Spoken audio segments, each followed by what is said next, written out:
विवाह शादी में देरी हो रही हो, या कोई नया कार्य चालू कर रहे हो उसमें देरी हो रही हो, या कोई सर्विस के लिए नौकरी के लिए जा रहे हो और वो कार्य नहीं हो रहा हो, तो एक धतूरा, केवल एक धतूरा, उस धतूरे को फोड़कर उसके अंदर का फल निकालकर उस फल को शिवलिंग पर चढ़ाकर एक लोटा जल शंकर भगवान को समर्पित कर आइए।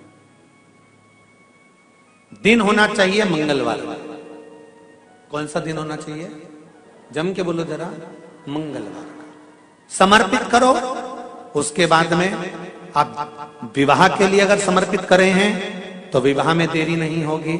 व्यवसाय और व्यापार के लिए या नौकरी के लिए समर्पित करे हैं तो उसमें देरी नहीं।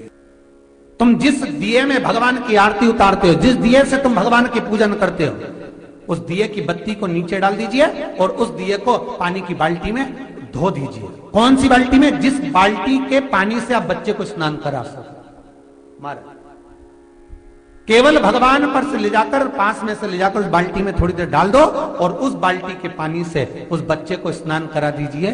15 से 20 मिनट, आधा घंटा लगेगा, बच्चे का बुखार पूरा उतर जाएगा। इतना विधान है दीप का। जब आप पशुपति व्रत कर रहे हो या कोई नियम धारण कर रहे हो या कोई आपने नियम उठा रखा है और वो कार्य आपका हो ही नहीं रहा, आपने 2 बार पशुपति व्रत कर लिए, आपने ये कर लिया, आपने प्रदोष कर लिया, आपने सोमवार कर लिया, आपने सारे अनुष्ठान कर लिए, बहुत सारे उपाय भी करे तो भी नहीं हो रहा है, तो इस बीच वाली पत्ती पर शहद लगाकर बाबा का जो शिवलिंग है उस शिवलिंग को इसको छुआ दीजिए या उससे चिपका दीजिए और उस पर अपनी हथेली रखकर कामना कर कर वापिस घर को आ जाइए। बाबा आपकी वो मुराद शीघ्र 3 महीने के अंदर पूरा कर ही देता है। ये पक्ष। तो 3 नियम अपनी जिंदगी में धारण कर लें। अगर ठेला लगा रहे हैं रोड पर, अगर आपके पास में कोई व्यापार नहीं, कोई दुकान नहीं, कोई सर्विस नहीं, कोई नौकरी नहीं, 3 नियम जिंदगी में। पहला, एक बार जिंदगी में पशुपति व्रत अवश्य करो। दूसरा, प्रत्येक प्रदोष एक शंकर जी के मंदिर में दिया और एक अपने घर के दरवाजे पर दिया अवश्य लगाओ, प्रत्येक प्रदोष। और तीसरा नियम बना लो, शिवरात्रि महीने की आती है, हर महीने की शिवरात्रि में शंकर जी के मंदिर पर दिया, बेलपत्री के वृक्ष के नीचे दिया, आंवले के वृक्ष के नीचे दिया और अपने घर के दरवाजे पर दिया। ये 4 स्थान पर दिया।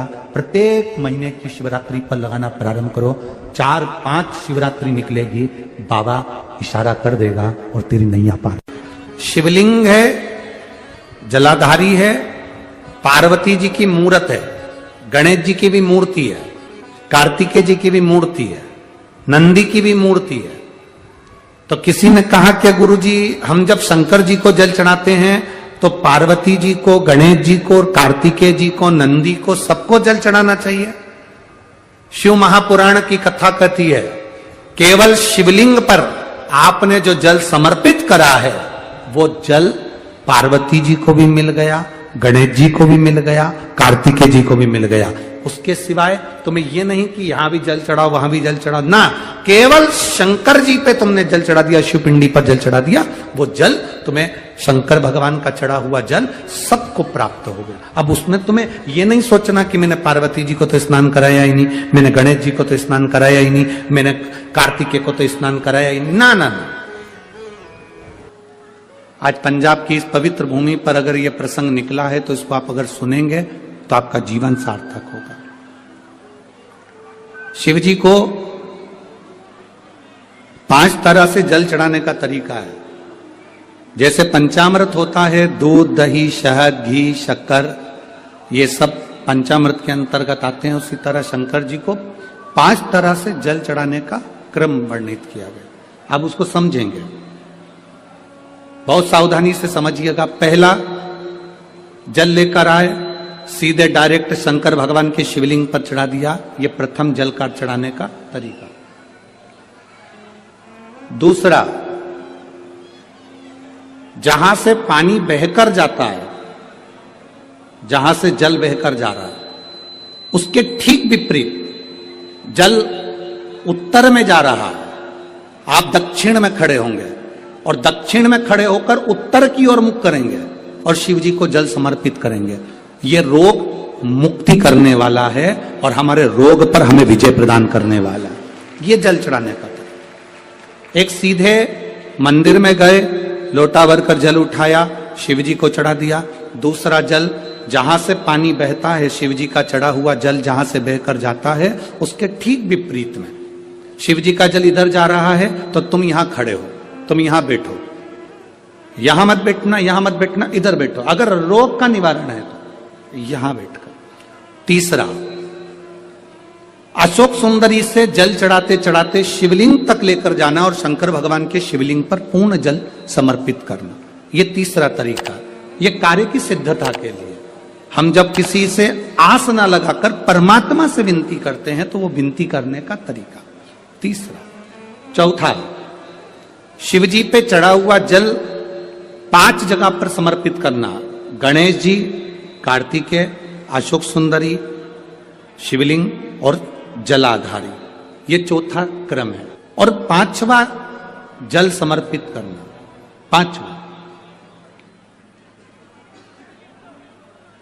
5वें नंबर का जल।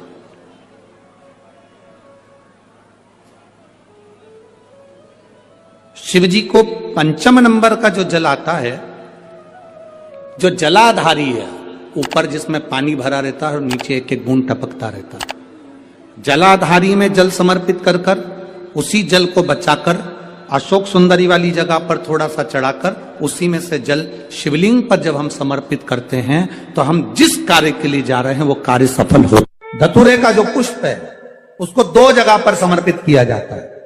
अशोक सुंदरी के स्थान पर जो खिला हुआ भाग है उसको इस तरह से रखते हैं कि शिवलिंग की ओर उसका खिला भाग जाए, और डंडी का भाग इधर गणेश जी, कार्तिकेय जी और 33 कोटि जो देवी देवता हैं उस ओर उसका भाग जाए। एक दूसरा, शिवलिंग पर जब हम धतूरे का पुष्प समर्पित करते हैं तो उस फूल का खिला हुआ जो भाग होता है उसका मुख हमारी ओर होना चाहिए। बहुत अंतर है महाराज। कनेर का पुष्प इससे विपरीत में चलता है। कनेर का जो पुष्प होता है उसकी डंडी का मुख हम अपनी ओर रख लेते हैं और खिला हुआ भाग महादेव की ओर कर देते हैं। जिसका व्यापार ना चले, व्यवसाय ना चल रहा हो, बहुत ज्यादा कष्ट में जीवन निकल रहा हो और बहुत ही ज्यादा तकलीफ हो रही हो, तो धतूरे को हल्दी में डुबोकर शंकर भगवान को 12 बजे समर्पित करें।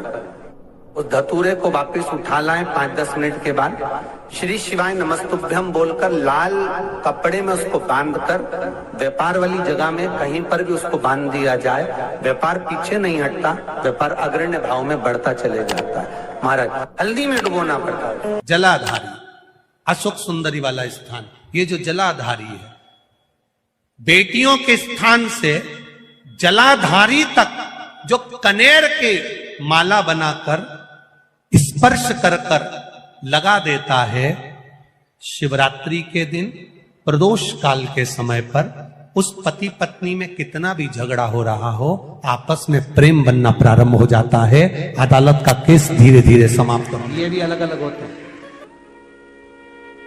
पहला दिया होता है पणाती दिया।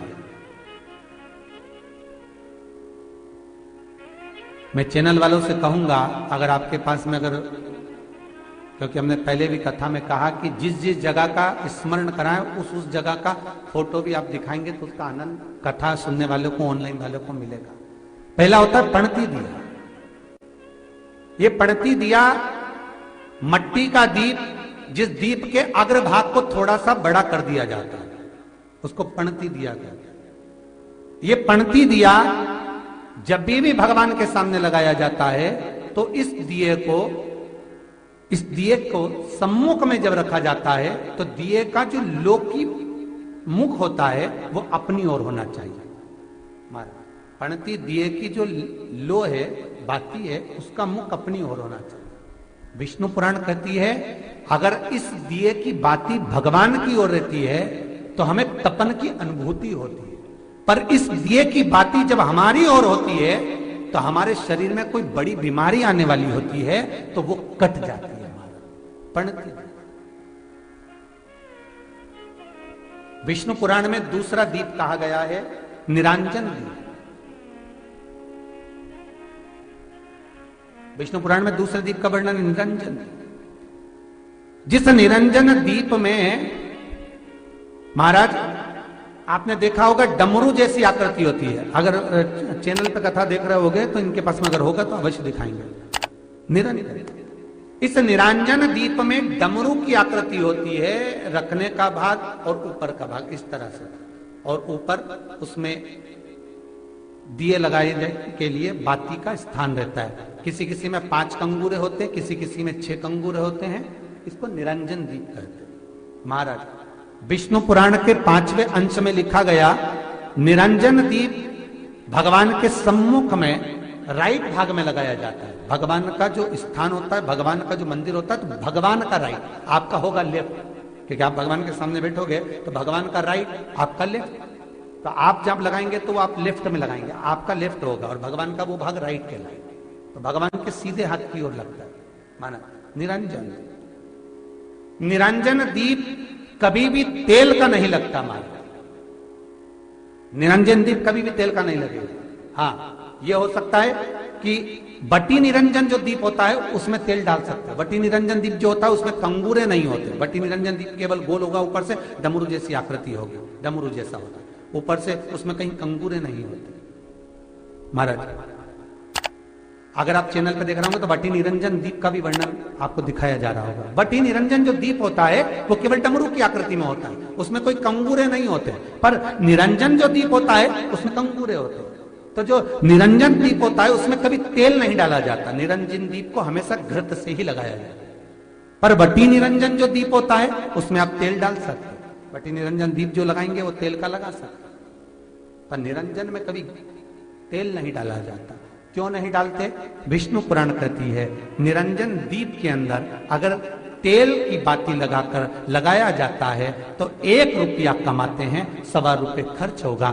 घर में 10 लोग भी कमा कर लाएंगे तो पैसा नहीं दिखेगा, घर में रुपया टिकता नहीं है। अर्थात निरंजन दीप में आप तेल की बाती लगा रहे हो, ये सिद्ध हो चुका है। और महाराज बटी निरंजन जो दीप होता है उसके अंदर आप तेल डालकर जला सकते हो। बटी निरंजन जो दीप होता है ये आप किसी भी स्थान पर लगाओगे, सबसे पहले पितृ इससे भाग ग्रहण करते हैं, देवता को देते हैं, देवता उससे भाग ग्रहण कर कर कुबेर को प्रदान करते हैं, कुबेर उससे भाग लेकर शिव को प्रदान करता है। भगवान शंकर बटु भैरव को कहकर घर का उद्धार करते हैं, इसीलिए उसको कहते बटी निरंजन। इसमें कंगूरे नहीं होते। महाराज बटी एक कुबेर निरंजन भी होता है, दिए में स्टैंड होता है, पकड़ने की जगह होती है, आगे उसमें चोंच लगी रहती है, उसको कुबेर निरंजन दीप कहते हैं। कुबेर निरंजन दीप महाराज जब भी जलाया जाता है, इस तरह का दिया अगर किसी के घर में हो कुबेर निरंजन, जिसमें स्टैंड होता है, ऊपर होता है, थोड़ा लंबा होता है, आगे